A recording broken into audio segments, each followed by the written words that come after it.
महू में होने वाली राहुल गांधी की जय बापू जय भीम यात्रा को लेकर पूर्व मुख्यमंत्री दिग्विजय सिंह इंदौर में मीडिया से रूबरू हुए। प्रेस से मिले कार्यक्रम में दिग्विजय सिंह ने कहा कि आज इस देश में विचारधारा की लड़ाई है। हर धर्म इंसानियत का संदेश देता है, लेकिन दूसरी तरफ आरएसएस की विचारधारा नफरत का माहौल कायम करती है। देखिए खास रिपोर्ट। 27 जनवरी को राहुल गांधी प्रियंका गांधी महू में जय बापू जय भीम रैली करने आ रहे हैं, जिसे लेकर इंदौर में पूर्व मुख्यमंत्री दिग्विजय सिंह प्रेस से मिलिए कार्यक्रम में मीडिया से रूबरू हुए। इस दौरान दिग्विजय सिंह ने आरएसएस और पीएम मोदी पर जमकर जुबानी हमला बोला। दिग्विजय सिंह ने कहा कि संघ की विचारधारा नफरत की विचारधारा है। पीएम मोदी सदन में अपना माथा टेक कर प्रवेश करते हैं, लेकिन विपक्ष को बोलने का कोई मौका नहीं देते। संविधान की चर्चा के दौरान मोदी के विश्वास पात्र अमित शाह ने बाबा साहेब का अपमान किया, जिसने हजारों साल के जो उस वर्ग पर जो प्रहार हुए हैं उसको भुगता हो और जो सुशिक्षित भी हो, जो कानून भी जानता हो, ऐसा व्यक्ति केवल एक व्यक्ति था, वो थे डॉक्टर भीमराव बाबा साहब अम्बेडकर, और उनको ये मौका दिया गया। बाकी सब इतिहास का अंग है। साथियों, एक तरफ नरेंद्र मोदी जी सदन में आते हैं तो सदन के पहले जिस दिन उन्होंने 2014 में लोकसभा परिसर में वे आए, उन्होंने सीढ़ियों पर ढोक देकर वो अंदर घुसे। हम सब लोगों को लगा कि बहुत ही लोकतंत्री व्यवस्था में ये विश्वास रखने वाले व्यक्ति हैं, जो लोकतंत्र के मंदिर पर अपना मस्तिष्क सीढ़ियों पर रखकर उन्होंने सम्मान किया है। लेकिन हुआ क्या? ठीक उल्टा। एक तरफ से विपक्ष को ना बोलने का मौका और पूरे के पूरे विपक्ष को निलंबित करने के कई अवसर आए। अभी फिर उन्होंने 75 साल हुए संविधान को, उसके लिए आयोजन किया। भारतीय संविधान के 75 वर्ष की चर्चा लोकसभा और राज्यसभा में कराई, और उस सदन की कार्यवाही के समय अमित शाह जी, जो कि नरेंद्र मोदी जी के एक विश्वास पात्र व्यक्ति हैं और एक दूसरे की वे पूरक हैं, उन्होंने इस अपमानजनक तरीके से कहा कि ये क्या करते हो, अम्बेडकर अम्बेडकर अम्बेडकर अम्बेडकर कहते रहते हो। अरे इतनी बार भगवान का नाम लिया हो तो 7 बार स्वर्ग मिल जाता। ये क्या कहने की आवश्यकता थी? क्या ये सम्मानजनक वक्तव्य था अमित शाह जी का?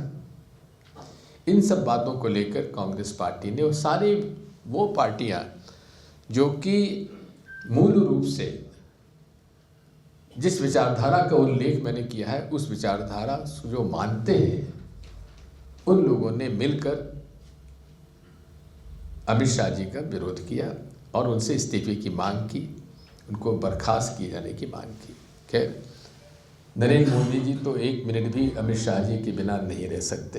क्या कारण है वो आप सब जानते हैं।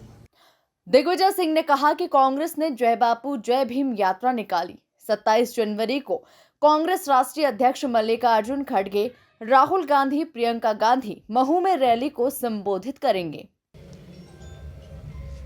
जय बापू, जय भीम और जय संविधान घर घर तक संदेश पहुंचाने का हम संकल्प लिया है, और उसी के अभियान में हम आपके बीच में उपस्थित हैं। 27 जनवरी 2025 को माननीय मल्लिकार्जुन खड़गे, माननीय राहुल गांधी जी, माननीय प्रियंका जी व सभी वरिष्ठ कांग्रेस के नेता मऊ आएंगे और रैली को संबोधित करेंगे। आप सभी लोग सादर आमंत्रित हैं।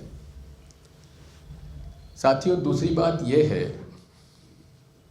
कि प्रदेश में आप देख रहे हैं किस तरह से डबल इंजन सरकार काम कर रही है। उदाहरण के लिए मैं आज ही ये एक स्थान पर सरकारी ज़मीन है जहाँ की भारतीय जनता पार्टी के नंबर 5 विधानसभा के माननीय विधायक जी ने बाबा साहब अम्बेडकर और संत रविदास जी महाराज की प्रतिमा का उन्होंने उद्घाटन किया।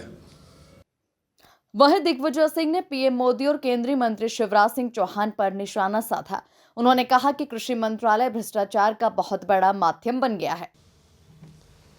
मोदी जी ढूंढते हैं कि सबसे भ्रष्ट अधिकारी कर्मचारी कौन हो सकता है और उसको वो विश्वास में लेकर उसको पद दिए जाते हैं और फिर कहते भाई देखो तुम जितना कमाओ उसमें हिस्सा भारतीय जनता पार्टी को मिलना चाहिए। खूब खाओ, खूब खिलाओ और पकड़े जाओ तो मोदी जी कहते हम हैं ना, क्यों चिंता करते हो। 2003 से लेकर आज तक मध्य प्रदेश में केवल 18 महीने छोड़ दें तो अनेक भ्रष्टाचार के बड़े बड़े प्रकरण हुए। व्यापम से लेकर ई टेंडर जैसे अनेक भ्रष्टाचार के प्रकरण हुए। ब्लैक लिस्टेड कंपनीज को ही ठेका दिया जाता है, ब्लैक लिस्टेड कंपनीज को ही बड़े बड़े काम दिए जाते हैं और उसमें कोई पूछने वाला नहीं। हम शिकायत करते हैं, शिकायत की सुनवाई नहीं होती है। एक प्रकरण में तो मैं बताता हूं कि एक रिटायर्ड फॉरेस्ट ऑफिसर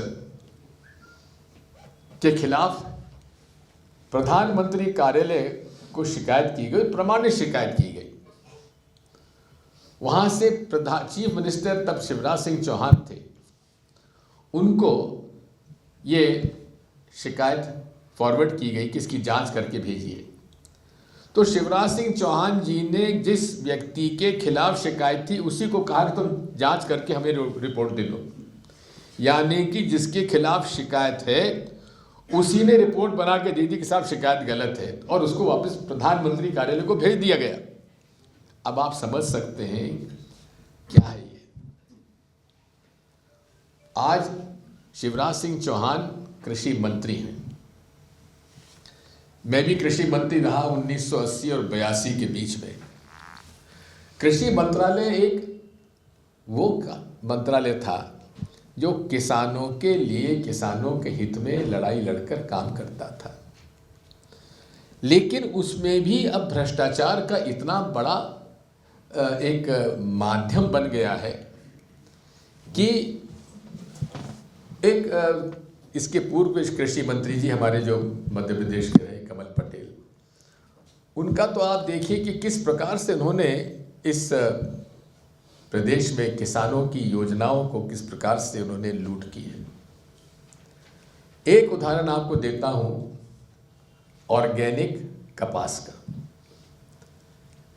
निमाड़ में कपास पैदा की जाती है और उस निमाड़ की कपास को एपिडा द्वारा, जो कि ऑर्गेनिक फसल का प्रमाणीकरण करता है, उसके माध्यम से कम 40-50 ऐसे कंपनियां हैं जिनका कि मैंने पत्र लिखकर प्रमाणित दिया है कि साहब ये कंपनियां हैं जिन्होंने कि बीटी मतलब जो ऑर्डिनरी कपास उसको उन्होंने ऑर्गेनिक कपास का दर्जा देकर, प्रमाणीकरण देकर अंतर्राष्ट्रीय मार्केट में उसे